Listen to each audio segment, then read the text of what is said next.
আসসালামু আলাইকুম ওয়া রাহমাতুল্লাহি ওয়া বারাকাতুহু।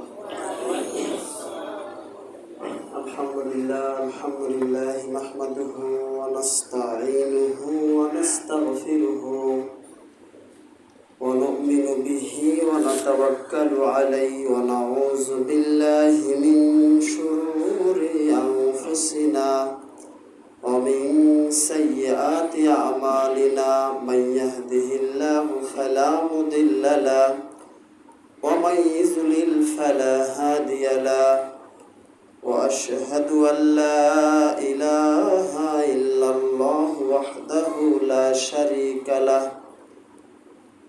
ونشهد أن محمدا عبده ورسوله الذي أرسله بالحق بشيرا ونذيرا وداعيا إلى الله بإذنه وسراجا منيرا فقد قال الله تعالى في كلامه المجيد والفرقان الحميد فأعوذ بالله من الشيطان الرجيم بسم الله الرحمن الرحيم يا أيها الذين آمنوا اتقوا الله حق تقاته ولا تموتن إلا وأنتم مسلمون يا أيها الناس اتقوا ربكم الذي خلقكم من نفس واحدة وخلق منها زوجها وبث منهما رجالا كثيرا ونساء واتقوا الله الذي تسألون به والأرحام إن الله كان عليكم رقيبا يا أيها الذين آمنوا اتقوا الله وقولوا قولا سديدا يصلح لكم أعمالكم ويغفر لكم ذنوبكم ومن يطع الله ورسوله فقد فاز فوزا عظيما وقال تعالى إنما يعمر مساجد الله من آمن بالله واليوم الآخر وقام الصلاة وآتى الزكاة ولم يخشى إلا الله فعسى أولئك أن يكونوا من المهتدين وفي آية لن تنالوا البر حتى تنفقوا مما تحبون عن أبي هريرة رضي الله تعالى عنه قال رسول الله صلى الله عليه وسلم من بنى لله مسجدا بنى الله له مثله في الجنة رواه البخاري আলহামদুলিল্লাহ যাবতীয় প্রশংসা আল্লাহ রাব্বুল আলামিনের জন্য, যে আল্লাহ রাব্বুল আলামিনের অশেষ মেহেরবানিতে আমাদের দীর্ঘদিনের স্বপ্ন অনেকগুলো ধাপের প্রথম একটি ধাপ আনুষ্ঠানিকভাবে শুরু হতে যাচ্ছে। সেই জন্য আল্লাহর শুকরিয়া আদায় করছি যে আল্লাহ রাব্বুল আলামিন আমাদেরকে এই মুহররম মাসের 10 তারিখে তার ইবাদত করার জন্যই আমাদের অনেক ব্যক্তি ভাই ও বোনদেরকে সিয়াম পালন করার তৌফিক দান করেছেন। সে আল্লাহর প্রশংসা যিনি আমাদেরকে হক বুঝে মানার এবং চলার পথ দেখিয়েছেন। সকলেই আল্লাহর শুকরিয়া করি আলহামদুলিল্লাহ। শান্তির বারিধারা অবতীর্ণ হোক আমাদের প্রিয় নবী মুহাম্মদ রাসূলুল্লাহ সাল্লাল্লাহু আলাইহি ওয়াসাল্লামের উপর। সম্মানিত উপস্থিতি, আজকের আলোচনার বিষয় মসজিদ নির্মাণ কেন্দ্রিক কিছু কথা। গত সপ্তাহে আমরা আলোচনা করেছিলাম মুহররম মাসের বিভিন্ন শিরিক বিদআত বিষয়ে। আজকে তার থেকে অল্প কিছু আলোচনা করে আজকের আলোচনা শেষ করব ইনশাআল্লাহ। ওমা তাওফিকি ইল্লা বিল্লাহ আলাইহি তাওয়াক্কালতু ওয়া ইলাইহি উনীব। সম্মানিত উপস্থিতি, আজকে মুহররম মাসের 10 তারিখ। যারা বৃহস্পতিবার 9 তারিখের সিয়াম পালন করতে পারেননি, তারা নবী সাল্লাল্লাহু আলাইহি সাল্লামের হাদিস অনুযায়ী আজকের সিয়াম যারা আছেন আলহামদুলিল্লাহ, আজকের সিয়ামটাই মূলত খুব গুরুত্বপূর্ণ।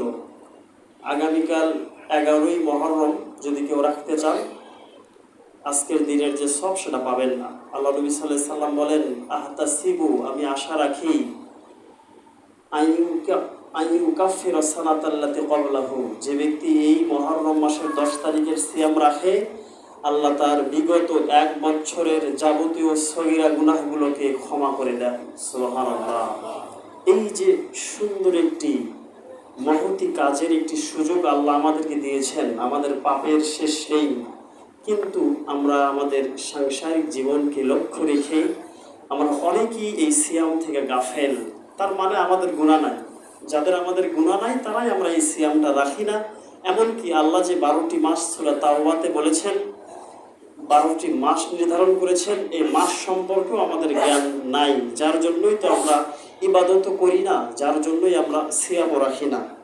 আল্লাহ যদি বেঁচে রাখেন, এর পর থেকে যেন আল্লাহ আমাদের প্রত্যেকটা মাসের গণনা অনুযায়ী কখন কোন ইবাদত, যদিও প্রত্যেকটা জুম্মায় হকপন্থী যারা তারা বলে থাকেন মানুষকে সঠিক পথে নিয়ে আসার জন্য, আল্লাহ যেন আমাদের সবাইকে সে বিষয়ে কবুল করেন। সকলে বলি আল্লাহুম্মা আমিন।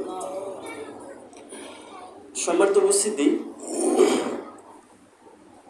আল্লাহ রাব্বুল আলামিন পবিত্র কোরআনুল কারীমের সূরা তাওবার 18 নম্বর আয়াতে স্পষ্ট বলে দিয়েছেন, যা আমি খুতবাতে তেলাওয়াত করলাম।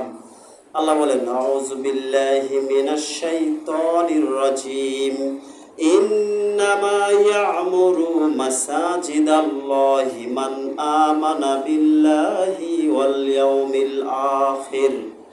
আল্লাহ বললেন, নিশ্চয় যারা মসজিদ আবাদ করবে, নিশ্চয় যারা মসজিদের দায়িত্বশীল হবে, নিশ্চয় যারা মসজিদের সাথে লেগে থাকবে, তাদের ঈমান আমল কেমন হতে হবে সেই পরিচয় আল্লাহ দিয়েছেন। আল্লাহ বলেছেন, তারাই মসজিদের দায়িত্ব প্রাপ্ত হবে, তারাই যারা মসজিদের সাথে লেগে থাকবে। যে ব্যক্তি আমানা বিল্লাহি, আল্লাহর উপর ঈমান এনেছে, যে ব্যক্তি আল্লাহর উপর ঈমান আনে, তার দ্বারাই গায়রুল্লাহর কোনো ইবাদত করা, গায়রুল্লাহর কোনো, আল্লাহ ব্যতীত অন্য কারো কোনো ইবাদত করে তাকে সন্তুষ্ট করা, এমন ব্যক্তির ভেতরে যদি ফুটে ওঠে, আল্লাহকে ছেড়ে অন্যকে খুশি করে, আল্লাহকে ছেড়ে নিজ পরিবারকে খুশি করে, আল্লাহকে ছেড়ে সমাজকে খুশি করে, আল্লাহকে ছেড়ে গায়রুল্লাহর যাবতীয় কিছুকে খুশি করে, এমন ব্যক্তি মসজিদ আবাদ করতে পারবে না। যে আল্লাহর প্রতি ঈমান আনতে পারবে, সেই একমাত্র মসজিদ এর আবাদ করবে। আরো কিছু শর্ত আল্লাহ দিয়েছেন। আল্লাহ বলছেন, শুধু আল্লাহর উপর ঈমান আনলেই নয়, ওয়াল ইয়াউমিল আখিরি, যে ব্যক্তি আখিরাতের প্রতি বিশ্বাস স্থাপন করবে, আখিরাতকে জানবে, মানুষের জীবন থাকবে, কিছুদিন পরে আল্লাহর ডাকে চলে যাবে, তাকে কবরে থাকতে হবে, কবরের পরে আখিরাত চলে আসবে, আখিরাতের বিশ্বাস যে ব্যক্তি স্থাপন করতে পারবে, সেই ব্যক্তি মসজিদ আবাদ করার যোগ্যতা রাখে। এবারে আল্লাহ আরো বললেন, আরো একটি শর্ত, ওয়াকামাস সালাতা, যেই দায়িত্বশীল সালাত আদায় করতে পারবে, যেই দায়িত্বশীল সালাত আদায়ের পাশাপাশি, আল্লাহ বললেন আকামাস সালাত, যে ব্যক্তি সালাত প্রতিষ্ঠিত করতে পারবে, নিজে শুধু সালাত পড়া নয়, নিজে পড়বো, পরিবারকে পড়াবো, নিজে পড়বো, সমাজের অন্য অন্য ব্যক্তিদেরকে দাওয়াত দেব, নিজে পড়বো, গ্রামবাসীকে দাওয়াত দেব, সালাত পড়তে হবে, এই কাজ যারা করবে তারাই মসজিদে আবাদ করতে পারবে। এরপর আল্লাহ বললেন, ওয়াতা যাকাতা, এবং নিসাব পরিমাণ সম্পদ হয়েছে, সম্পদের যাকাত দিতে পারবে। ওয়ালাম ইয়াখশা ইল্লাল্লাহ, ওই ব্যক্তির আল্লাহ ছাড়া আর কাউকে ভয় করার কিচ্ছু নেই। সে যদি আল্লাহর প্রতি ঈমান আনতে পারে, আখিরাতের প্রতি ঈমান আনতে পারে, সালাত প্রতিষ্ঠা করতে পারে এবং যাকাত প্রদান করতে পারে, আল্লাহ তার জন্য ডাইরেক্ট বলেছেন, ওয়ালাম ইয়াখশা ইল্লাল্লাহ, ওই ব্যক্তির আর কোনো ভয় নেই, কোনো চিন্তা নেই, জান্নাত পেতে তার কোনো চিন্তা নেই, এই মসজিদের আবাদ করতে, মসজিদের দায়িত্ব পালন করতে তার কোনো চিন্তা নেই। আল্লাহ বললেন ফাসা উলাইকা আইয়াকুনু মিনাল মুহতাদিন, আশা করা যায় তারা যদি এই চারটি কাজ, শর্ত সাপেক্ষে চারটি কাজ যদি করতে পারে, তাহলে দুনিয়াতে তারা কখনো পথভ্রষ্ট হবে না। আশা করা যায় তারা হেদায়েত প্রাপ্তদের অন্তর্ভুক্ত হতে পারবে। বলেন সুবহানাল্লাহ। শর্ত কি? ঈমান আনতে হবে আল্লাহর উপর, আখিরাতের উপর, এবং সালাত প্রতিষ্ঠা করতে হবে, যাকাত দিতে হবে। তো আকামাস সালাতের ক্ষেত্রেই কিন্তু প্রত্যেকটা বিষয়ের দায়িত্বশীল, দায়িত্বপ্রাপ্ত ব্যক্তিরা আকামাস সালাত প্রতিষ্ঠা করতে ব্যর্থ। আল্লাহ আমাদেরকে হেদায়েতের পথ দেখাক, সকলে বলি আল্লাহুম্মা আমিন। আমাদের যারা নির্মাণ কমিটি আছেন, যারা 5 বছরের জন্য স্থায়ী কমিটি, বিভিন্ন কমিটি যারা আছেন, আমরা তাদের জন্য জুম্মার খুতবার মাধ্যমে আল্লাহর কাছে ফরিয়াদ করব, আল্লাহ রাব্বুল আলামিন যেন তাদেরকে তাদের বিভিন্ন সহযোগিতার মাধ্যমে তাদেরকে আল্লাহ রাব্বুল আলামিন যেন কবুল করেন। সকলে বলি আল্লাহুম্মা আমিন। আল্লাহ রাব্বুল আলামিন যেন তাদেরকে দুনিয়া এবং আখিরাতে মঙ্গল দান করেন। সকলে বলি আল্লাহুম্মা আমিন। সম্মানিত উপস্থিতি, যে ব্যক্তি মসজিদের ক্ষেত্রে মসজিদ করে দেবে, মসজিদের সহযোগিতা করবে, তার জন্য কি হবে?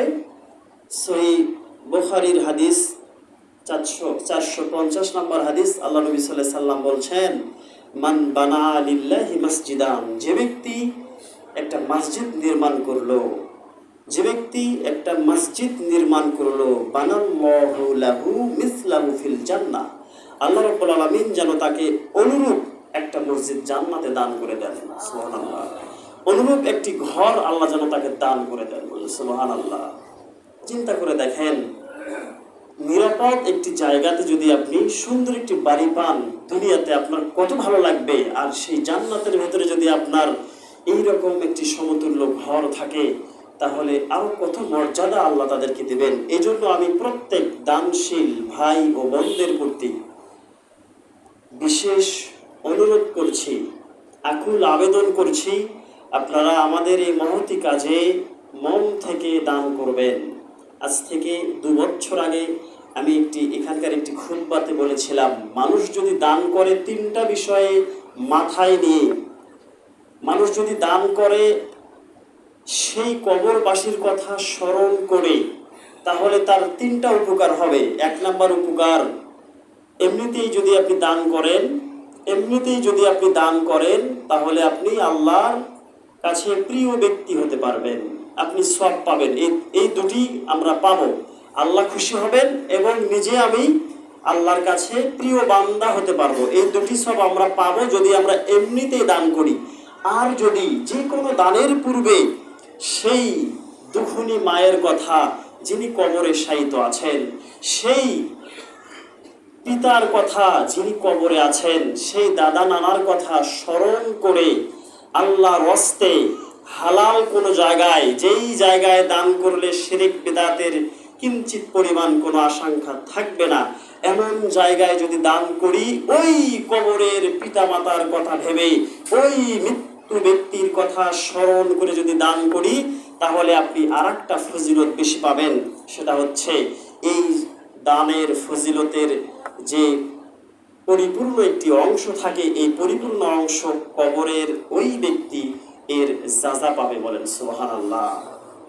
এমনও কথা তাফসীরের বিভিন্ন কিতাবে উল্লেখ আছে, ফেরেশতাদেরকে বলা হয়, যেটা আমি গত সপ্তাহে একটি আলোচনা করেছিলাম, সেখানে বলেছিলাম, হাদিসে এসেছে, আল্লাহ নবী সাল্লাল্লাহু আলাইহি সাল্লাম বলেন, জান্নাতের ভেতরে কোনো এক ব্যক্তিকে জান্নাত দেওয়ার পরে তাকে হঠাৎ তার মর্যাদা বাড়িয়ে দেওয়া হবে।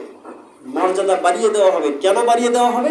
এই ব্যক্তি জানে না, হঠাৎ সে তাকে একটা মর্যাদা, ধরেন একটা ঘরের কথা, জান্নাতে সে থাকছে, খুবই আনন্দে থাকছে, সুন্দরভাবে দিন পার করছে, হঠাৎ তার জন্য ফেরেশতা একটা পুরস্কার গিফট নিয়ে এসে বলছে যে তোমাকে একটা ঘর দান করে দেওয়া হলো। তাহলে ওই ব্যক্তি খুশি হবে না? ওই ব্যক্তি এবার ফেরেশতাকে বলবেন যে ফেরেশতা, আমি তো এমন কোনো আমল দুনিয়াতে করিনি, জান্নাতের এই আমলটুকু ছাড়া আমাকে একটা ঘর কেন দেওয়া হচ্ছে? তখন ফেরেশতারা বলবে, দুনিয়াতে তোমার সেই উত্তরসূরি, সেই সন্তান, সেই মেয়ে, সেই ছেলেকে তুমি রেখে এসেছো, যাদের জন্য সম্পদকে বিসর্জন দিয়েছো। এই সন্তান তোমার জন্য মসজিদে এত এত টাকা দান করেছে, তোমার জন্য মসজিদে এটা করে দিয়েছে, তোমার জন্য ইসলামিক হকপন্থী সংগঠনে দান করেছে, ইসলামিক মাদ্রাসায়, এতিম মক্তবখানায় দান করেছে, যার জন্য আজকে তোমাকে জান্নাতের মর্যাদা দান করা হচ্ছে। সুবহানাল্লাহ। ওই ব্যক্তি আকাঙ্ক্ষা করে বলবে, হাই রে, দুনিয়াতে যদি আমি আমার সন্তানকে আরো ভালো পথে রাখতাম, তাহলে আমার সন্তান আমার জন্য বেশি বেশি দান করত, আজ আমার মর্যাদাকে আরো আল্লাহ বাড়িয়ে দিতেন। সুবহানাল্লাহ বলবেন না? সম্মানিত উপস্থিতি, নিজে দান করব ওই মৃত্যু ব্যক্তির কথা স্মরণ করে আল্লাহর হস্তে, তাহলে ওই মৃত্যু ব্যক্তি কবরে আমার এই দানের জন্য সে শান্তি প্রাপ্ত হবে এবং আমার প্রতি আল্লাহ সন্তুষ্ট থাকবেন, আর আমার মর্যাদা আল্লাহর কাছে বৃদ্ধি পাবে। সুবহানাল্লাহ বলি আমার। তাহলে যখন আমি এমনিতেই দান করব, তখন আমি দুটি ছবি পাবো, এক, আল্লাহ খুশি হবেন, দুই, আমার মর্যাদা আল্লাহর কাছে বৃদ্ধি হবে, এর প্রতিদান আমি পাবো। কিন্তু যদি আমি মৃত্যু ব্যক্তির কথা স্মরণ করে ভালো জায়গায় দান করি, যে জায়গায় দান করলে শিরক হবে না, যে জায়গায় দান করলে মিলাদ হবে না, কিয়াম হবে না, যেগুলো হাদিসের বালাই নাই, সেখানে দান করলে গুনাহ হবে, সেখানে দান করলে পিতা মাতার কাছে যাওয়া তো দূরের কথা, আল্লাহ সন্তুষ্ট হবে না। আল্লাহ একটু বোঝার তৌফিক দান করুক আমাদেরকে, আল্লাহুম্মা আমিন। সম্মানিত উপস্থিতি, একটি কমন আয়াত আমরা সবাই জানি, সে আয়াতের অর্থ বলবো বলেই আজকের খুতবাকে শেষ করার চেষ্টা করবো ইনশাআল্লাহ। আল্লাহ রাব্বুল আলামিন বললেন সূরাতুল বাকারার 261 নম্বর আয়াতে, আউযু বিল্লাহি মিনাশ শাইতানির রাজীম, মাসালুল লাযীনা ইউনফিকুনা আমওয়ালাহুম ফি সাবিলিল্লাহ কামাসালি হাববাতিন আমবাতাত সাবআ সানাবিলা ফি কুল্লি সুম্বুলাতিন মিয়াতা হাব্বা ওয়াল্লাহু ইউদাইফু লিমান ইয়াশা ওয়াল্লাহু ওয়াসিউন আলীম। আল্লাহ বললেন, ওই ব্যক্তির উদাহরণ এমন যে ব্যক্তি আল্লাহর পথে দান করে, যে ব্যক্তি আল্লাহর রাস্তায় দান করে, যে ব্যক্তি মসজিদের জন্য দান করে, যে ব্যক্তি মাদ্রাসার জন্য দান করে, যে ব্যক্তি উন্নয়নমূলক কাজের জন্য দান করে, ওই দানকারী ব্যক্তির উদাহরণ আল্লাহ নিজেই দিয়েছেন। আল্লাহ বলেছেন, মাসালুল লাযিনা ইউনফিকুনা আমওয়ালাহুম ফি সাবিলিল্লাহ, যে ব্যক্তি আল্লাহর পথে দান করে, যে ব্যক্তি আল্লাহর পথে দান করে, তার দান হবে কেমন? আল্লাহ বলছেন, কামাসালি হাববাতিন আমবাতাত সাবআ সানাবিল, যখন আল্লাহর পথে দান করে, দানকারীর উপমা আল্লাহ দিয়েছেন। আল্লাহ বলছেন, জমিনে যখন একটা বীজ গেড়ে দেওয়া হয়, এই বীজকে আল্লাহ রাব্বুল আলামিন 7টা শীষে রূপান্তরিত করেন। বলেন ঠিক কিনা? বীজতলা থেকে পেছন এসে আমরা যেটা হাইব্রিড, সেটা কয়টা গাড়ি? জমিতে হাইব্রিড কিন্তু একটা গাড়ি, আর অন্যগুলো 5-7টা দিয়ে থাকি। এই উদাহরণ আমি বহুদিন এখানে দিয়েছি। সম্মানিত উপস্থিতি, শুধু হাইব্রিড নয়, যে কোনো বীজ একটাই আল্লাহ রাব্বুল আলামিন গাড়তে বলেছেন। সূরা ইউসুফের ভেতরে আছে, আমরা সবাই জানি, ইউসুফ আলাইহিস সালাম যখন মিশরের দায়িত্ব পেলেন কৃষি মন্ত্রীর, তখন বাদশাহ স্বপ্ন দেখলেন। আমরা কিন্তু সবই জানি, শুধু টাচ দিচ্ছি বোঝানোর জন্য। তো বাদশাহ এই স্বপ্নের ব্যাখ্যা খুঁজে পায় না, তিনি ব্যাখ্যা দিয়ে দিলেন। তিনি বলে দিলেন যে এই 7 বছর খুব সুন্দরভাবে ফসল ফলাতে হবে, কোনো মার যাবে না, আর পরের 7 বছরের জন্য খুব দুর্ভিক্ষ দেখা দেবে। তো যারা তার প্রতি বিশ্বাস স্থাপন করেছে, তারা সেভাবেই গম উৎপন্ন করেছে, অনেক গম হয়েছে। পরের 7 বছরে সেটা একেবারে দুর্ভিক্ষ দেখা দিয়েছে। সম্মানিত উপস্থিতি, সে আয়াতকে কেন্দ্র করে এই সূরা বাকারার 261 নম্বর আয়াতে আল্লাহ সেই টাচটাই দিয়েছেন। তিনি বলেছেন, একটা বীজ জমিনে রাখলে সেটাকে আল্লাহ 7টা শীষে রূপান্তরিত করবেন এবং প্রত্যেকটা শীষে মিয়াতা হাব্বা, 100টা করে দানা থাকবে। বলেন সুবহানাল্লাহ। এটা আমরা ধানের ক্ষেত্রেই দেখতে পাই, গমের ক্ষেত্রেও তাই। একটা গম দিবেন, ওখান থেকে থোক গজাবে। ধানের ক্ষেত্রেও তাই। যারা ধান আবাদ করেন তাদেরকে আমি আগেও বলেছি, আবার বলছি, সামনে আবার আমাদের জমি আবাদ করার সিজন চলে আসছে। এই সময় যদি আপনি 10 বিঘা সম্পত্তি আবাদ করেন, 5 বিঘা করেন, 1 বিঘা করেন, একটা মাত্র লাইনে শুধু একটা করে বিছন দিবেন। আপনাকে আমি গ্যারান্টি দিলাম, অন্য যেগুলোতে 5-7টা দিয়েছেন বিশ্বাস কম আপনার, এজন্য 5-7টা দিয়েছেন, আর যেখানে একটা দিয়েছেন একটা থেকে কি বলবো আমি ওই বালুয়াঘাটের ওই পাশে একটা জমি করি, আমাদের নিজস্ব জমি, সেখানে আমি আমার বাবার সাথে একটা করে গিয়েছি। আমার বাবা অনেক কথা বলছে, যাই হোক ওনার তো জেনারেল মানুষ, তো সেটা আমি পরে জমি কাটার আগে আমি ভিডিও করে নিয়ে এসে বাড়িতে দেখাচ্ছি। আশেপাশে যারা 5-7টা করে দিয়েছিল তাদের জমিতে থোপে 16 থেকে 17টা পর্যন্ত গাছ দেখা গিয়েছে, আর আমারটাতে 22টা 23টা পর্যন্ত দেখা গিয়েছে। বাস্তব প্রমাণ, আপনিও করে দেখেন, একটা মাত্র লাইন করে দেখেন, একটা করে গেলে এখানে যদি আপনার অনেকগুলো গুছি না হয়, অনেকগুলো ধানের গাছ যদি না হয়, তাহলে আল্লাহর কোরআনের আয়াত মিথ্যা হয়ে যাবে। আর জীবনে কোনোদিন কোরআন আয়াত মিথ্যা হবেও না, আর আল্লাহ এটা বাস্তব করবেন। কিন্তু আমাদের বিশ্বাস নাই। ওই কৃষক ভাইরা বলে এমনিতে সিজনের টাইম শেষ হয়ে গেছে, এখন যদি থোপ মোটা করে না দিয়ে গজাবে না, অনেক কথা। কিন্তু আল্লাহ বললেন কি, আর আমরা কৃষকরা করছি কি? আল্লাহ যেন আমাদেরকে বোঝার তৌফিক দান করেন। সম্মানিত উপস্থিতি, এটা হচ্ছে উদাহরণ আল্লাহ দিয়েছেন। অনুরূপ ভাবে যদি কোনো ব্যক্তি 1 টাকা আল্লাহর পথে দান করে, এই 1 টাকাকে আল্লাহ রাব্বুল আলামিন প্রথমে 60 টাকা হিসাবে নেবেন, হাসরের মাঠে এই 60 টাকাকে 700 গুণে রূপান্তরিত করবেন। কথাকে বুঝতে পারছেন? আয়াতের দলিল সূরাতুল বাকারা 261 নম্বর আয়াত। এটা আপনি দেখবেন, তাফসীর দেখবেন, এর অর্থ দেখবেন, আল্লাহ এই কথাই লিখেছেন। এই জন্য আমি আপনাদেরকে আকুল আবেদন করছি, এই যে আমাদের মহতি কাজ বিশাল একটি মসজিদ হচ্ছে, এই মসজিদে আপনারা সাধ্য অনুযায়ী, আপনার যা সাধ্য সেই সাধ্য থেকে আল্লাহর পথে দান করবেন। যাদের কোটি টাকা রয়েছে তারা সেই অনুযায়ী দান করবেন, যাদের লাখ টাকা রয়েছে তারা সেই অনুযায়ী দান করবেন, যাতে আপনার সংসারে কোনো ক্ষতি না হয়। সবগুলো দিয়ে দেবেন, সংসার চলবে না। আল্লাহ এমন দান করতে বলেনি। আল্লাহ রাব্বুল আলামিন সূরা বাকারার শুরুতে আমাদের তবিবুর রহমান হুজুর, তিনি এই মসজিদে প্রথমের দিকে খুব আসতেন, মাঝে বিভিন্ন ব্যস্ততার জন্য আসতে পারেনি। তখন তিনি মাঝে মধ্যে এখানে আলোচনা করতেন। সেই সময় আজ থেকে 9 বছর পূর্বে সে আয়াতটা আমি নোট করেছিলাম, সেটা মাঝে মধ্যেই বলি, ওনার কথা স্মরণ হয়। আল্লাহ রাব্বুল আলামিন যেন ওনাকে হায়াতে তাইয়্যিবা দান করেন, আল্লাহুম্মা আমিন। তো আয়াতে আল্লাহ রাব্বুল আলামিন বলছেন সূরা বাকারার শুরুতে, ওমিম্মা রাযাকনাহুম ইনফিকুন। আল্লাহ বললেন তোমাদেরকে আমি যা দিয়েছি সেইখান থেকে তোমরা দান করো, যা দিয়েছি সেখান থেকে দান করো। এই জন্য দান করার জন্য আপনাকে নিসাব পরিমাণ সম্পদের অধিকারী হতে হবে না। আপনি কৃষি কাজ করেন, আপনি দিনমজুর, আপনি একজন রিক্সা চালক, আপনি অটো চালক, আপনি একজন দোকানদার, আপনি একজন কুলি, আপনি যেটাই হন, আপনি একজন শিল্পপতি, আপনি এখন চাকরিজীবী, যেইভাবে আপনাকে আল্লাহ যতটুকু সম্পদ দিয়েছে, আল্লাহ বলছেন ওমিম্মা রাযাকনাহুম ইনফিকুন, আমি তোমাকে যা রিজিক দিয়েছি সেই রিজিক থেকে তুমি দান করো। কথা কি বুঝতে পারছেন? সেই রিজিক থেকে তুমি দান করো। এর জন্য আমি যদি দিনে 200 টাকা রোজগার করি, 200 থেকে 50 টাকা আমি আল্লাহর পথে দেব। এখন আপনি দেখেন, যাদেরকে আর আল্লাহ গরিব করেছেন, মধ্যবিত্ত করেছেন, বিত্তবান করেছেন, যারা আমরা আছি, আমরা যেভাবে উপার্জন করি, আমরা কি সেভাবে আল্লাহর পথে দান করি? আমি আপনাদের জন্য আল্লাহর কাছে তাহাজ্জুদের সময়ও দোয়া করেছি, আবারও জুমাতেও করব, অন্য সময়ও করব।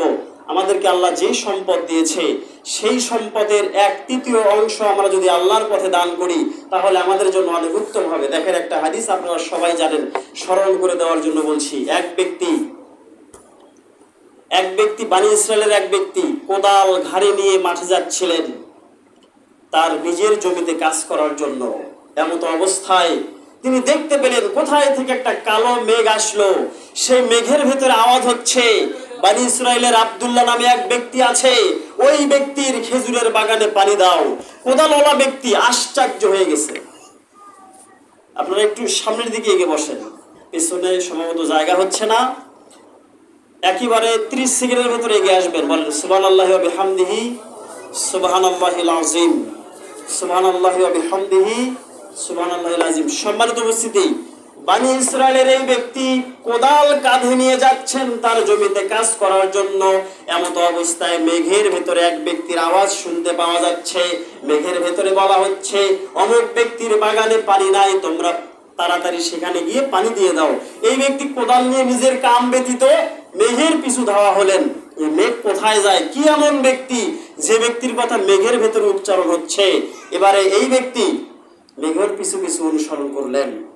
এক পর্যায়ে তিনি দেখলেন কোন এক উপত্যকার একটা খেজুরের বাগানে মুষলধারে বৃষ্টি হচ্ছে। ওই মেঘ থেকে তিনি আস্তে আস্তে কষ্ট করে সেই বাগানের ভেতরে প্রবেশ করে দেখেন এক ব্যক্তি নালা থেকে বৃষ্টির পানি নালা থেকে নিয়ে খেজুরের গাছের গোড়ায় দিচ্ছেন। এবারে এই ব্যক্তি বলছেন, ভাই আপনার নাম কি অমুক অথবা আব্দুল্লাহ? তো বলছেন, হ্যাঁ। তা আপনি আমার নাম কিভাবে জানলেন? আর আপনার বাসা কথা আপনাকে তো আমি চিনি না। তো বলছে, আমার বাসা অনেক দূরের একটা গ্রামে, ওখানে আমি মেঘের ভেতরে আপনার আওয়াজ আপনার নাম শুনতে পেলাম, যার জন্য মেঘের অনুসরণ করে এখানে আমি এসেছি। তো আপনি বলেন ভাই, আপনি কি এমন আমল করেন যে আমলের জন্য মেঘের ভেতরে আপনার নামের আওয়াজ হচ্ছে, আপনার নাম স্মরণ করা হচ্ছে? তখন এই ব্যক্তি বলছে, আমি তেমন কোনো আমল করি না, আমার আমল হচ্ছে খেজুর গাছ থেকে যে আমি খেজুরটা পাই এটাকে আমি 3 ভাগ করি।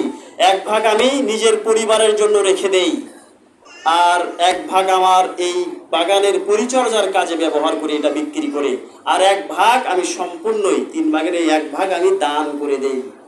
ওই ব্যক্তি বলছে, ঠিক আছে ভাই, আর বলতে হবে না, আমি বুঝতে পেরেছি আল্লাহ আপনার এই আমলের জন্য আপনাকে কবুল করেছেন। এটা বুখারীর হাদিস, সন্দেহের কোনো কিছু নাই। তো এই ব্যক্তির ক্ষেত্রে ইনি এই সম্পদকে 3 ভাগ করে 1 ভাগ দিয়ে দেন, 1 ভাগ পরিবারের সন্তান সন্ততি স্ত্রীদের জন্য রেখে দেন, এবং আর 1 ভাগ বাগানের পরিচর্যা করেন। এবারে আসেন, আমি যে আজকে 200 টাকা ইনকাম করতে পারবো, যারা যেভাবে সেভাবে আমাদের বেশি আছে, আমি কি এই সম্পদকে 3 ভাগ করতে পারি? ওখান থেকে পকেটের ভেতর থেকে টাকা বের করে ওই গুদরি যে 5 টাকা আছে সিরা ফাটা যা কেউ নেয় না, দেখবেন মসজিদের কোণের ভেতরে সেটা। কেন ভাই? আল্লাহ রাব্বুল আলামিন সূরা বাকারা সূরা আলে ইমরানে বললেন, লান তানালুল বিররা হাত্তা তুনফিকু মিম্মা তুহিব্বুন। হে আল্লাহর বান্দারা, তোমরা যদি আল্লাহর ভালো প্রিয় বান্দা হতে চাও, তাহলে তোমাদেরকে কি করতে হবে?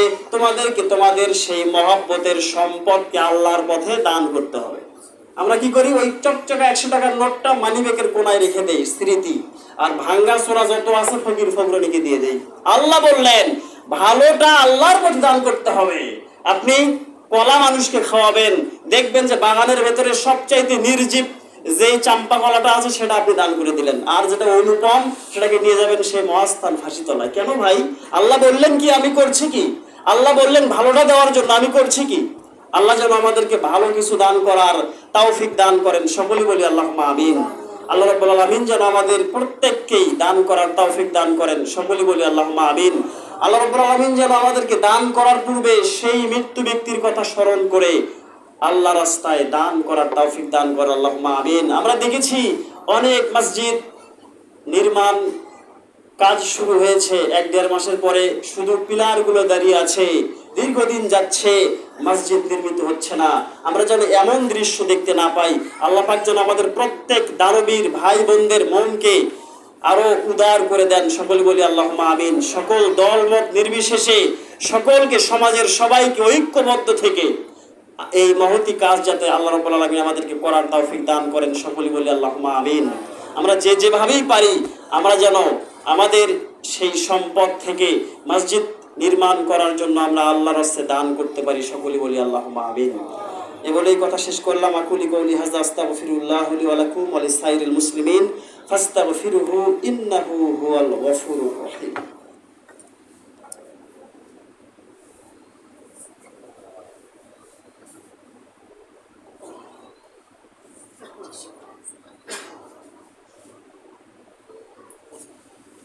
আলহামদুলিল্লাহি রাব্বিল আলামিন ওয়াল আকিবাতু লিল মুত্তাকিন আসসালাতু ওয়াসসালামু আলা খায়রি খালকিহি মুহাম্মাদিন ওয়া আলিহি ওয়া সাহবিহি আজমাইন।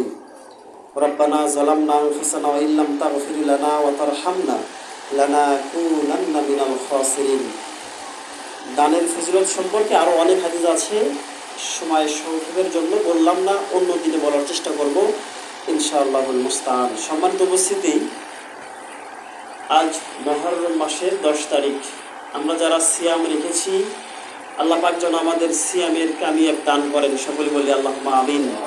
আমরা যারা হুসাইন রাদিয়াল্লাহু তাআলা আনহুর শাহাদাতকে কেন্দ্র করে সেই নিয়তে সিয়াম রেখেছি, যারা আমরা রেখেছি এই নিয়তে, সেই নিয়তকে পরিবর্তন করে আল্লাহর নবী সাল্লাল্লাহু আলাইহি সাল্লাম তিনি বলেছেন মুসা আলাইহিস সালাম ফেরাউনের থেকে নাজাত পেয়েছিলেন, সেই শুকরানা স্বরূপ আল্লাহর নবী মদিনায় গিয়ে সিয়াম রেখেছেন।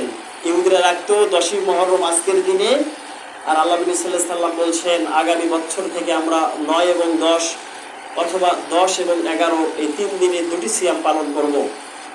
তো আল্লাহ নবী সাল্লাল্লাহু আলাইহি সাল্লাম পরের বছরের মুহররম মাস আসার পূর্বেই তার ওফাত হয়ে যায়। বলেন ইন্না লিল্লাহি ওয়া ইন্না ইলাইহি রাজিউন।